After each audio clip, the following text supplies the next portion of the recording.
एको न गच्छेद्वन नायकः सुप्तेषु जागृयत 51। अकेले स्वादिष्ट भोजन नहीं करना चाहिए, किसी भी विषय पर अकेले निर्णय नहीं लेना चाहिए, अकेले नहीं चलना चाहिए और जब बहुत से लोग सो रहे हों तो अकेले जागना नहीं चाहिए। 51। अक्मयाद्वितीयम तद्यद्राजन्नाव बुध्यसे सत्यम स्वर्गस्य सोपान्न पर्वस्य नौरे 52। राजन, जिस प्रकार समुद्र को पार करने के लिए नाव ही एकमात्र साधन है, उसी प्रकार स्वर्ग तक जाने के लिए सत्य ही एकमात्र सीढ़ी है, इसके अलावा और कोई नहीं है, लेकिन आप यह नहीं समझ रहे हैं। 52। एकः क्षमावतम दोषो द्वितीयो नोपलभ्यते यदेन क्षमाया युक्तमशक्तम मन्यते जनः 53।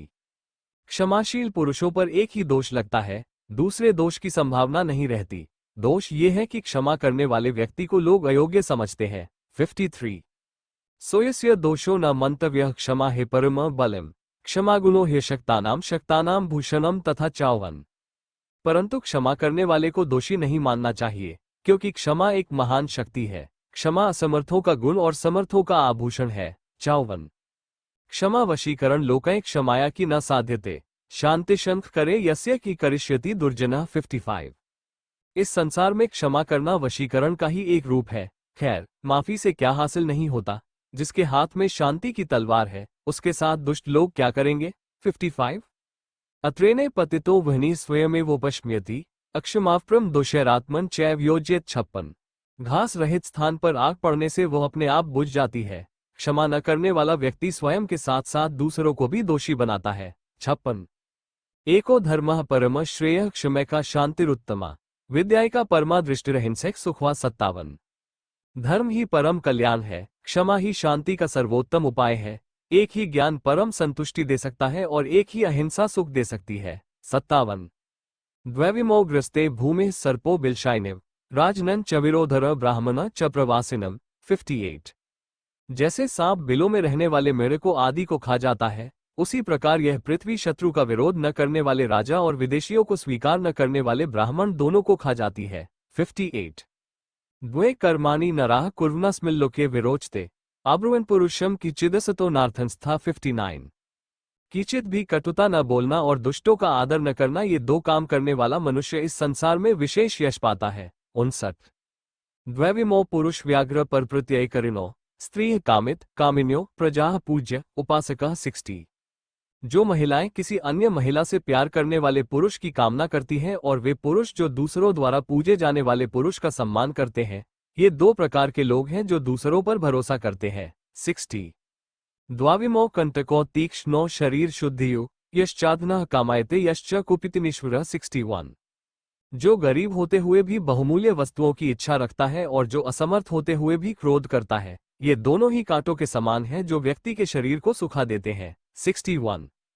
द्वावेव न विराजेते विपरीतेन कर्मणा गृहस्थश्च निरारंभः कार्यवाश्च भिक्षुकः 62। केवल दो ही अपने विपरीत कार्यों के कारण महिमा प्राप्त करने में असमर्थ है, अकर्मण्य गृहस्थ और सांसारिक मामलों में लगे हुए सन्यासी। 62। द्वैविमो पुरुषो राजनस्वर्गस्य परितिष्ठतः प्रभु वह है जो गरीबों को क्षमा प्रदान करते हैं। 63। राजन, इन दो प्रकार के पुरुषों को स्वर्ग से ऊपर स्थान मिलता है, एक जो शक्तिशाली होने पर भी क्षमा कर देता है और दूसरा जो गरीब होने पर भी दान देता है। 63।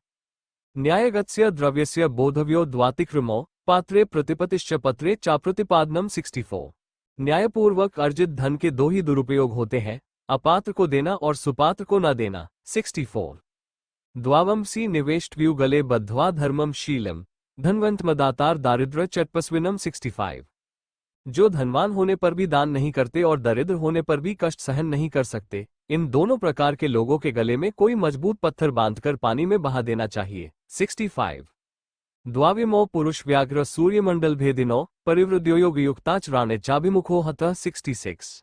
दूल्हे का मित्र, ये दो प्रकार के पुरुष सूर्यमंडल को भेद कर ऊपर की ओर गति प्राप्त करते हैं, योगाभ्यास करने वाला तपस्वी और युद्ध में मारा गया योद्धा। 66। त्रयो न्याय मनुष्यान्न श्रूयन्ते भरतर्षभा कन्या मध्यम श्रेष्ठ इति वेदविदो विदु। 67। भरत श्रेष्ठ वेदवेता जानते हैं कि मनुष्य के कार्यों की सिद्धि के लिए शुभ, मध्यम और अशुभ तीन प्रकार के उपाय सुने जाते हैं। 67। त्रिविधः पुरुष राजन्नुत्माद मध्यामः नियोजयद्यथवतांस्त्रिविधेषेव कर्मसु 68। राजन, उत्तम, मध्यम और अधम ये 3 प्रकार के मनुष्य हैं। इन्हें अपनी उपयुक्तता के अनुसार 3 प्रकार के कर्मों में ही संलग्न रहना चाहिए। 68 त्रय एवदना राजन भार्य दासत्था सुतः युते समधिगच्छति यस्य ते तस्य तद्धन 69 राजन। केवल 3 ही धन के हकदार नहीं माने गए हैं, स्त्री, पुत्र और दासी। वे जो कुछ भी कमाते हैं वो उस व्यक्ति का पैसा होता है जिसके नियंत्रण में वे रहते हैं।